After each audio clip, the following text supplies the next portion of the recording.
السلام علیکم ناظرین، ڈاکٹر دانش ریئل فوکس کے ساتھ حاضر ہے۔ آپ دیکھ رہے ہوں گے کہ اب تو نامینیشن فارم آ رہا ہے اور اس کے بعد اسکروٹنی ہو رہی ہے اور پیپر کی چھان بین ہو رہی ہے کہ پیپر مکمل ہے یا نہیں ہے، اور اس کے بعد یقیناً پیپر چیلنج بھی ہوتے ہیں۔ یہ ساری چیزیں ہوں گی۔ آپ کو ایک نیوز ہے، پی ایم ایل این والوں کے لیے خوشخبری ہے کہ میاں نواز شریف صاحب کے جو پیپر ہیں وہ مکمل ہیں اور وہ ایکسیپٹ ہو گئے ہیں، اور لیکن اس کا ہرگز یہ مطلب نہیں ہے کہ وہ الیکشن لڑ سکیں گے۔ یہ سوال اس وقت کلیئر ہوگا اگر کوئی شخص الیکشن کمیشن میں میاں نواز شریف صاحب کے پیپر کے اوپر چیلنج نہیں کرتا ہے کہ جی ان کو تاحیات نااہلی ابھی تک ایگزسٹ کرتی ہے، تو پھر تو ٹھیک ہے، پھر تو کوئی اگر کمپلین نہیں کرے گا تو پھر تو الیکشن کمیشن کے پاس جواز نہیں ہے کہ وہ خود ہی ریجیکٹ کر دے۔ لیکن اگر چیلنج ہو جاتا ہے تو پھر یہ کیس یقیناً اس وقت تک ڈیلے ہوگا، اس وقت تک سلسلہ جائے گا جب تک سپریم کورٹ اس کا فیصلہ نہ کرے، کیونکہ تاحیات نااہلی کے حوالے سے بالکل کلیئر ہے یہ بات کہ جہانگیر ترین اور میاں نواز شریف صاحب کی تاحیات نااہلی ابھی تک ایگزسٹ کرتی ہے۔ تو چنانچہ پیپر تو ان کے مکمل ہیں، اس لیے ایکسیپٹ ہو گئے ہیں، لیکن آیا وہ الیکشن لڑ سکیں گے یا نہیں لڑ سکیں گے، اس کا فیصلہ سپریم کورٹ کے اس فیصلے کے ساتھ منسلک ہے کہ تاحیات نااہلی ختم کر دی گئی ہے یا ابھی تک موجود ہے۔ ایک چیز دوسری طرف امپورٹنٹ ہے عمران خان کا جو سلسلہ ہے وہ یہ ہے کہ جی ان کے بھی نامینیشن فارم جمع ہو گئے ہیں اور یہ پیپر اسکروٹنی ہو رہی ہے، اور پیپر اسکروٹنی کے بعد زیادہ چانسز ہیں کہ ان کے پیپر بھی مکمل ہوں گے، مسترد نہیں ہوں گے، جہانگیر ترین کے بھی مسترد نہیں ہوں گے، ایکسیپٹ ہو جائیں گے۔ لیکن کیا ان کو بھی چیلنج ہوگا کہ 5 سال کی نااہلی ان کی موجود ہے، حالانکہ سزا سسپینڈ ہو چکی ہے، لیکن جب 5 سال کی نااہلی موجود ہے تو ابھی 5 سال پورے نہیں ہوئے ہیں تو عمران خان الیکشن نہیں لڑ سکتے، یہ پیپر بھی چیلنج ہوگا۔ چنانچہ یہ فیصلہ بھی عدلیہ میں جائے گا کہ آیا یہ بتایا جائے کہ جی عمران خان الیکشن لڑ سکتے ہیں نہیں لڑ سکتے۔ اس سلسلے میں پی ٹی آئی آلریڈی آپ کے سپریم کورٹ جا چکی ہے۔ تو سپریم کورٹ نے جہانگیر ترین صاحب، عمران خان صاحب، میاں نواز شریف صاحب کی آئندہ یعنی جو آنے والا الیکشن ہے اس کے مستقبل کا فیصلہ ان کے ہاتھ میں ہے۔ تو جب تک وہاں سے فیصلہ نہیں آتا ہے تلوار اپنی جگہ لٹکی ہوئی ہے۔ دوسری طرف ایک بڑی خوشخبری ہے پی ٹی آئی کے لیے، بہت بڑی خوشخبری ہے کہ انٹرا پارٹی الیکشن جو کہ الیکشن کمیشن نے کالعدم کر دیا تھا اور بلے کا نشان چھین لیا تھا، وہ نشان واپس کر دیا گیا ہے، اور وہ آرڈر کیا ہے آپ کے پشاور ہائی کورٹ نے۔ پشاور ہائی کورٹ نے اس الیکشن کمیشن کا فیصلہ معطل کر دیا۔ میرا خیال ہے وہاں یہ پلی اٹھائی گئی تھی کہ جب شیڈیول اناؤنس ہو گیا تو اس کے بعد الیکشن کمیشن کے پاس یہ جواز نہیں ہے کہ وہ کسی پارٹی کے بلے کے نشان کو آپ کے رد کرے، چھین لے یا کسی اور کو دے۔ تو چنانچہ بہت بڑا ریلیف ملا ہے۔ اس میں 2 بڑے فائدے ہیں آپ کے پی ٹی آئی کو، جو 2 بڑے نقصان ہونے والے تھے اس سے پی ٹی آئی بچ گئی ہے۔ وہ 2 نقصان کیا ہے؟ ایک تو یہ ہے کہ پی ٹی آئی کو بلے کا نشان اگر نہیں ملتا تو وہ پھر آزاد حیثیت میں الیکشن لڑتی، اور آزاد حیثیت میں جب الیکشن لڑتا ہے تو پھر ان کے ووٹرز کو، خاص طور پہ گاؤں میں موجود، دور دراز علاقوں میں موجود ووٹرز کو بڑا مشکل ہوتا ہے یہ آئیڈینٹیفائی کرنا کہ یہ آزاد امیدوار دراصل وہ ہے جو پی ٹی آئی کا ہے، کیونکہ کئی آزاد امیدوار الیکشن لڑ رہے ہوتے ہیں۔ تو یہ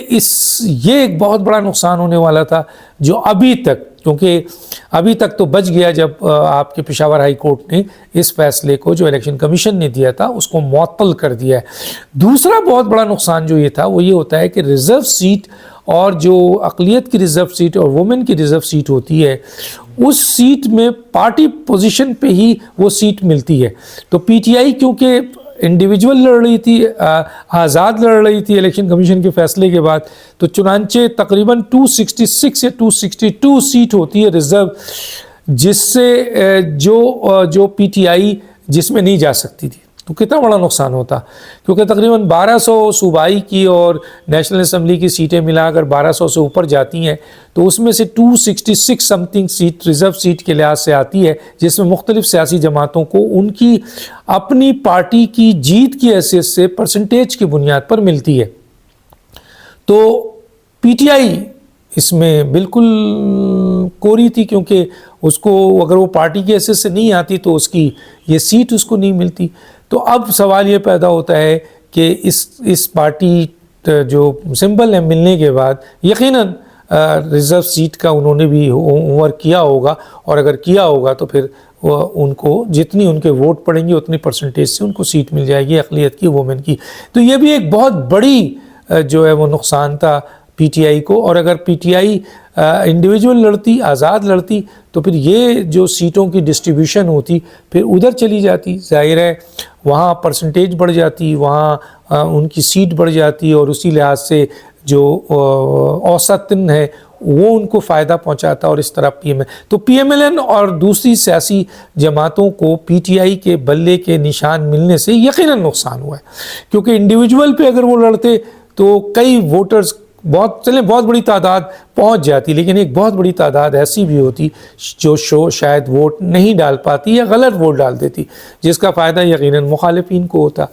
اب سوال یہ پیدا ہوتا ہے کہ جی ایسی صورتحال میں ابھی بھی ایک بات ہے، وہ یہ ہے کہ اکبر ایس بابر صاحب نے